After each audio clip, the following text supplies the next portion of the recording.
Good win for us, more so for the guys. I think they need it to feel good about themselves. Winning always helps. I'm more concerned with our process and how we are on a day-to-day basis, which they've been giving to me. But I'm happy for these guys. They deserve it. They're putting in a lot of work, a lot of time. And, we do this to win games. And so tonight we got our reward. We have a long way to go as a basketball team. We're nowhere where we need to be. We know that. But we held a very good offensive Hofstra team of 68 points, and that's something I'm very proud of. Joe's a terrific coach. He's a class act. He does a great job at Hofstra. His teams compete. I have a lot of respect for him and the job he does. So anytime you can take those guys out, it's a good win. Steve, you mentioned after Tuesday morning that you were looking to get some of the newcomers ready to play. Two on your left and right, picked up 31 points tonight. Do you feel that they've improved off that game, and how much more do they have to go? They have a long way to go. Their talent is off the charts. Their urgency is that of a toddler, and they're very immature as people. But at 19 years old, 20 years old, that's what most 20-year-olds are. If we can get them to understand the little things and the discipline in life of making your bed, being on time, how you present yourself, I think that translates to the basketball court. I think he's made he's a new person. He's 2.0. It's like Kobe and the Black Mamba. There's an alpha, male in him that just came out and got a new haircut, whole new look, changed himself. And I'm not joking when I say that. I give him a lot of credit. We give him the blueprint. He follows it. So I'm really proud of him for that. Aaron's as talented as anyone I've ever coached, but Aaron's very moody. And Aaron needs the stars to be a certain way at 7 o'clock, and then he'll play if his dinner is warm. He needs to understand how to play through anything. And when he gets that, the country better watch out. But he's a long way away from that. But I'm very proud of him.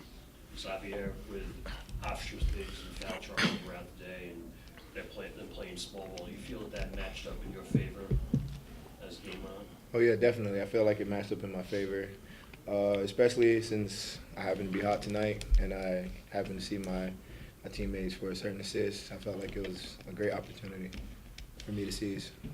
Aaron, first career start for you, picked up the tempo at the end of the first half, beat the buzzer with the layup. Was there more of a sense of urgency for you? Definitely. Coming off of 2 losses, I felt like I wasn't doing my job. I felt like I could do a lot more to help the team win, and to get a start, it was just great. And I didn't want to make Coach regret it, so I just played as hard as I could. Steve, the transition game. Your version of playing hard, not my version. The transition game, 24 points off of 15 turnovers, a contrast from Tuesday where Winthrop really got out in transition and forced the issue on your team. Just a total 180. How pleased were you with that?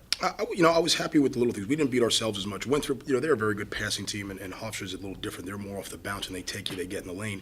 So we made some adjustments with our ball containment and our 5 men stepping up early and not giving up that opposite corner 3 or that wing 3. So we did a good job in that area. But we didn't beat ourselves. And I don't want to take anything away from Bucknell or Winthrop, but we just made some plays in those 2 games in stretches that just, you beat yourself. And they give Winthrop and Bucknell credit. They forced us to do that. But tonight I thought we cut down on those a little bit. The last 2 minutes we went back to that, where we were doing some bad things against their pressure. But we'll clean that up tomorrow. Steve, what kind of a confidence boost is it to beat a Hofstra team when you're not playing with Rich now? I don't mean this arrogantly. I don't need a confidence booster. I believe in what I'm doing. I know what's going on. This thing works. So maybe for some of the younger guys. For the young guys, and that's what I said, they need it. They need it because they're in here giving all these hours, giving me everything they got, and they're not getting what they think. The reward for me isn't winning now. The reward for me is getting a championship against the NCAA. That's my reward. I don't care if we're 0-30, and I've said that every year. March 5th, we'll be ready. That's all I care about.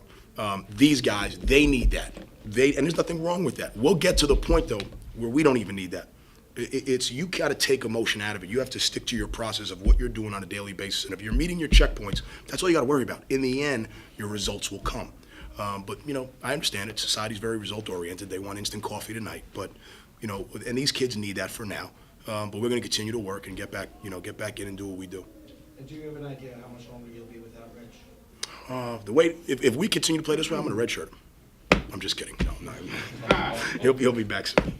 Sorry, when's the last time you had a game like this? When's the last time you had this many points in a game?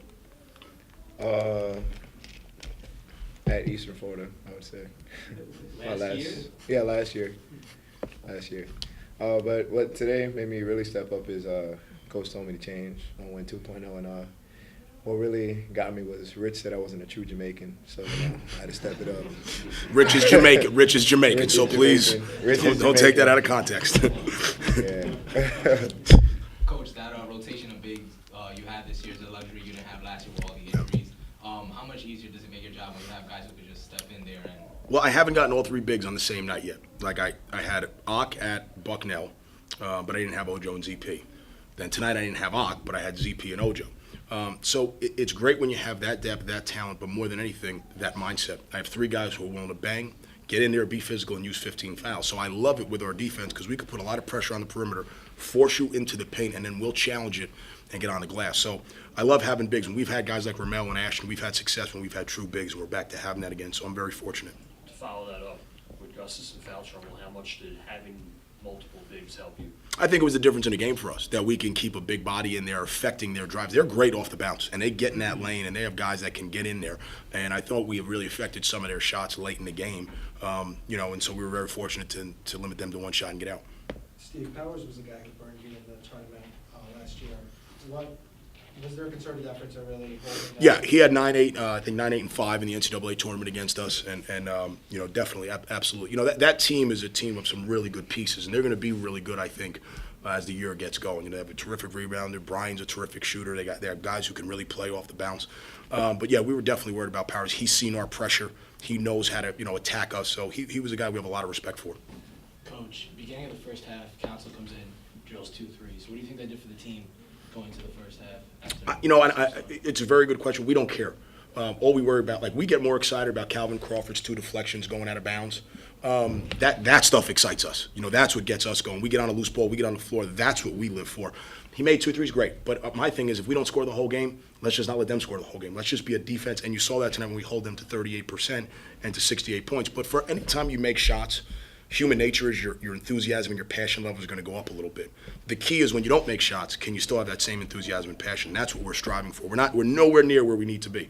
But, give him some confidence early. I think it'd probably loosen up the defense a little bit. Steve, you had 19 fouls with 17 minutes left in the second half, and you ended up with only 10 team fouls for the rest of the half. And clearly, your team stepped up the defensive intensity. Did you tell them, pull back a little bit? No, I never say pull back. Adjust to us. Adjust to us? Yeah, lines don't worry about sheep. Adjust to us. Yeah. Anything else for Coach? For the players? For Aaron and Zavier, what did you make of the crowd today getting your first win on Andrade? It was amazing, honestly. That's what It was a great feeling. Great feeling. Anything else? Thanks, guys. Thank you. Have a good night, everyone. All right. Thank you for coming out.